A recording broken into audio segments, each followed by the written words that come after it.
हाड़ कपा देने वाली ठंड के बीच सिंघू बॉर्डर पर किसानों का प्रदर्शन लगातार जारी है। वहीं बीती शाम सिंघू बॉर्डर पर एक प्रदर्शनकारी ने आत्महत्या कर ली। प्रदर्शनकारी शख्स को पानीपत के पार्क हॉस्पिटल ले जाया गया, जहां उसकी मौत हो गई। मृतक की बॉडी को पोस्टमार्टम के लिए भेज दिया गया है। इस घटना के बाद राजनीति भी जमकर हो रही है। कांग्रेस नेता राहुल गांधी ने कहा है कि केंद्र सरकार तुरंत कृषि कानूनों को रद्द, तो वहीं अकाली दल प्रमुख सुखबीर सिंह बादल ने ट्वीट करके सरकार से अपील की है कि स्थिति को और बिगड़ने ना दिया जाए। जिनसे किसानों की जो मुश्किलें हैं, दुख है, दर्द है, वो सहे नहीं जाते और सरकार जिस तरह से पूरे चीज़ों को ट्रीट कर रही है।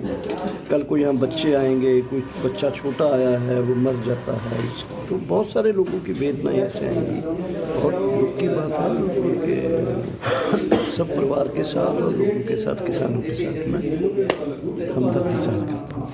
मैं किसान भाइयों से आग्रह करता हूं, इस दुनिया में नहीं रहे, लेकिन हम सबको संयम बना के रखना है। ये बहुत भारी समय है। इस वक्त कोई भी आदमी शरारत कर सकता है, कोई शरारत को अंजाम दे सकता है किसान आंदोलन के अंदर। तो मेरी आपसे हाथ जोड़कर विनती है, संयम रखें, संयम रखें, संयम रखें। बहुत दुख की घटना है, हम सबके लिए बहुत दुखी हृदय है हमारा, लेकिन हम सबको संयम भी रखना है। उन्होंने गोली मारकर सुसाइड कर लिया है। उसके तुरंत बाद उनको पता लगा कि पानीपत हॉस्पिटल में ले जाया गया, जहां उनकी मृत्यु हो चुकी थी।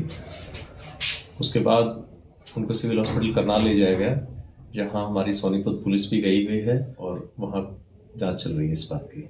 और कहीं न कहीं किसानों से जुड़ी ये दुखद खबर थी कि एक किसान किस तरीके से घटना सामने आई है। और इस पर और ज़्यादा जानकारी ले लेते हैं। हमारे सहयोगी आलोक सिंह इस वक्त हमारे साथ जुड़े हैं।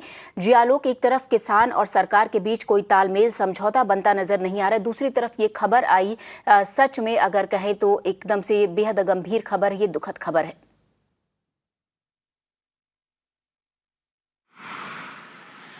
जी श्वेता, बिल्कुल सही बात है। क्योंकि जिस तरीके से घटना हुई है उससे ये साफ साफ दिखाई देता है कि किसान केवल प्रदर्शन ही नहीं कर रहे हैं। जो किसान का जो सपोर्ट कर रहे हैं, जो लोग वहाँ पर जिन लोगों के लिए सपोर्ट कर रहे हैं, वो भी बहुत आहत हैं। इनकी बात करें जिनकी डेथ हुई है, संत बाबा राम सिंह, ये प्रीस्ट हैं। मतलब अगर कहें तो एक तरीके से सिख कम्युनिटी में एक महात्मा थे और एक सेक्ट को भी बिलोंग करते थे, लेकिन और करनाल के रहने वाले थे।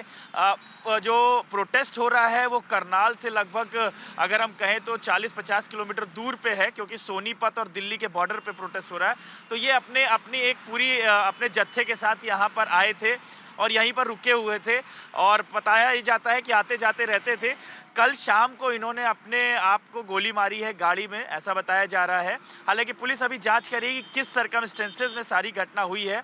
और फिर उसके बाद जो इनके साथी लोग थे उन्होंने तुरंत इनको अस्पताल ले गए, और लेकिन अस्पताल में भी डॉक्टरों ने कहा हालत क्रिटिकल है, इनको करनाल लेकर के जाइए, जहां पर इनकी मौत हो गई जब दूसरे अस्पताल लेके गए। तो फिलहाल स्थिति ये है कि अभी तक जो प्रोटेस्ट है जहां पर सिंघू बॉर्डर पे हो रहा है, या टीकरी बॉर्डर पे हो रहा है, या गाजीपुर गाजियाबाद बॉर्डर पे हो रहा है, सारे बॉर्डर्स पे मिला करके किसानों की जो मौत है, और साथ ही साथ जो पंजाब में पहले से भी प्रोटेस्ट चल ही रहे थे, उन सब मौतों को मिला करके लगभग 14 मौतें हो चुकी हैं। हालांकि कई जो प्रोटेस्टर्स थे, ठंड के कारण मौत हुई है, कई की तबीयत खराब हो जाने के कारण मौत हुई है, कई सीनियर सिटीजन थे। तो इस तरीके से कई लोग अपनी जान गंवा चुके हैं। आपको बता दूं और अपने दर्शकों को बता दूं कि 20 तारीख को एक श्रद्धांजलि भी अर्पित की जाएगी जितने भी किसानों की प्रोटेस्ट के दौरान मौत हुई है अक्रॉस कंट्री, पूरे भारतवर्ष में ये किसानों ने अनाउंस किया है। तो और ब्लॉक लेवल पे उनके लिए ज्योति जलाई जाएगी और 2 मिनट का मौन भी रखा जाएगा। तो इस तरीके से किसान कह रहे हैं कि हमारी आहुति हो रही है, हमारे लोगों की आहुति हो रही है, सरकार को सुनना चाहिए। फिलहाल राजनीति भी हो रही है, और जो संत बाबा राम सिंह है जिनकी कल डेथ हुई है, उनकी घटना कैसे हुई उसकी मामले की भी जांच जो हरियाणा की करनाल पुलिस है और साथ ही साथ सोनीपत पुलिस भी कर रही है। जी आलोक, आपसे ये भी जानना चाहेंगे कि इस वक्त जहां आप खड़े हैं वहां पे क्या कुछ हलचल है, क्या ये जो आंदोलन है उसका क्या कुछ है, वो आप दर्शकों को एक बार दिखाएं और बताएं।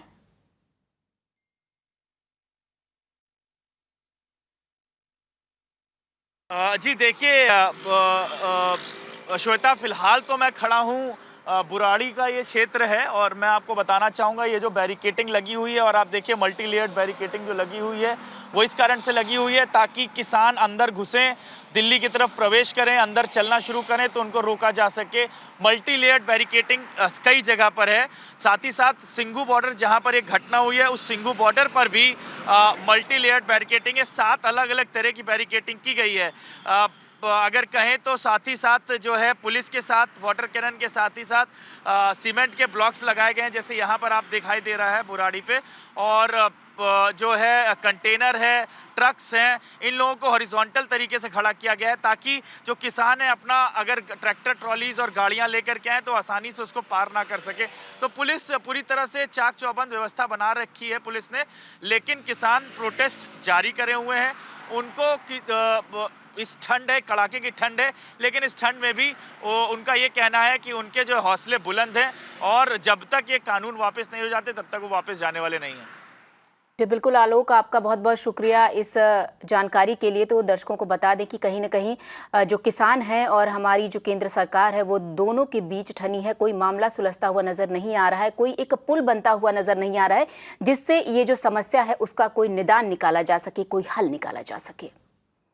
और दिल्ली बॉर्डर्स पर प्रदर्शन कर रहे किसानों को हटाने वाली याचिका पर सुप्रीम कोर्ट में आज भी सुनवाई की जाएगी। कल भी सुनवाई हुई थी।